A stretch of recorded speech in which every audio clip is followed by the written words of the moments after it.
SBP न्यूजमध्ये आपले स्वागत. व्हिसा रद्द, पाकिस्तान्यांना शोधून माघारी पाठवा, अमित शहांचे सर्व मुख्यमंत्र्यांना निर्देश. पंतप्रधान नरेंद्र मोदी यांच्या अध्यक्षतेखाली बुधवारी झालेल्या सुरक्षा समितीच्या बैठकीमध्ये अनेक महत्त्वाचे निर्णय घेण्यात आलेले आहेत. भारतात असलेल्या पाकिस्तानी नागरिकांना आता देश सोडावा लागणार आहे.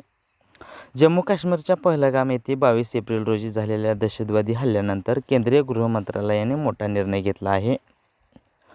पाकिस्तानाशी संबंधित सर्व व्हिसा रद्द करण्यात आलेले आहेत. केंद्रीय गृहमंत्री अमित शहा यांनी सर्व राज्यांच्या मुख्यमंत्र्यांशी चर्चा केली. अधिकाऱ्यांसोबतच्या बैठकीनंतर गृहमंत्र्यांनी हा निर्णय घेतला. पहलगाम दहशतवादी हल्ल्यानंतर भारत सरकार ॲक्शन मोडवर आहे. भारताने मोठं पाऊल उचलत भारत पाकिस्तान या दोन देशांमधला सिंधू करार स्थगित केला आहे. भारताने पाकिस्तानला औपचारिक पत्र पाठवत सिंधू पाणी करार स्थगित केल्याची माहिती दिली आहे.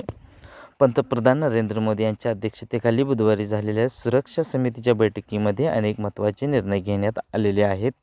भारतात असलेल्या पाकिस्तानी नागरिकांना 48 तासांच्या आत देश सोडावा लागणार आहे.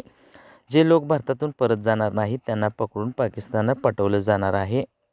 स्थानिक पोलिसांना तशा सूचना देण्यात आलेल्या आहेत. बुधवारच्या बैठकीमध्ये सिंधू करार स्थगित करण्याचा निर्णय घेण्यात आला. भारत पाकिस्तानमध्ये 1960मध्ये सिंधू जल करार लागू झाला. सिंधू नदीला पाकिस्तानची लाईफलाईन म्हटलं जातं. साधारण 21 कोटीपेक्षा जास्त लोक सिंधू आणि तिच्या 4 उपनद्यांवर अवलंबून आहेत. भारत सरकारचे 5 मोठे निर्णय. सिंधू जल संधी 1960 तत्काळ स्थगिती. पाकिस्तानने सीमापार दहशतवादास अखंड नियमपणे पाठिंबा थांबवल्याशिवाय करार पुन्हा प्रभावी करण्यात येणार नाही.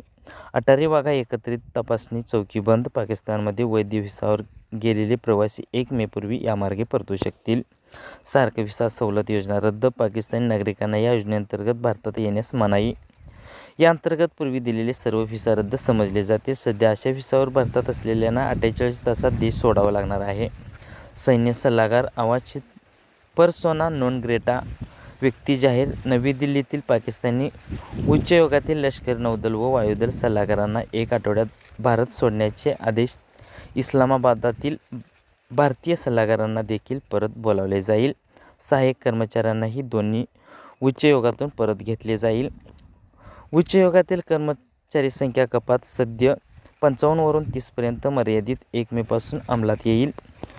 SBP न्यूज मराठी लाईक करा, शेअर करा, सबस्क्राईब करा.